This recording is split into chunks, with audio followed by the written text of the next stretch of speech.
أعوذ بالله من الشيطان الرجيم. بسم الله الرحمن الرحيم. يا أيها المزمل قم الليل إلا قليلا نصفه أو انقص منه قليلا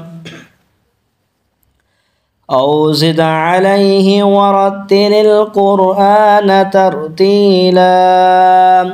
إنا سنلقي عليك قولا ثقيلا إن ناشئة الليل هي أشد وطئا وأقوم قيلا إن لك في النهار سبحا طويلا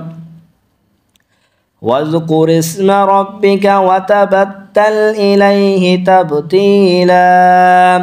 رب المشرق والمغرب لا إله إلا هو فاتخذه وكيلا واصبر على ما يقولون واهجرهم هجرا جميلا وذرني والمكذبين أولي النعمة ومهلهم قليلا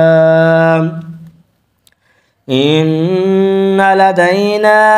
أنكالا وجحيما وطعاما ذا غصة وعذابا عليما يوم ترجف الأرض والجبال وكانت الجبال كثيبا مهيلا إنا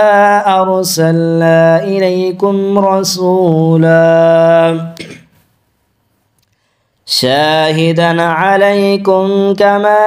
أرسلنا إلى فرعون رسولا فعصى فرعون الرسول فأخذناه أخذا وبيلا فكيف تتقون إن كفرتم يوما يجعل الولدان شيبا السماء منفطر به كان وعده مفعولا إن هذه تذكرة فمن شاء اتخذ إلى ربه سبيلا إن ربك يعلم أنك تقوم أدنى من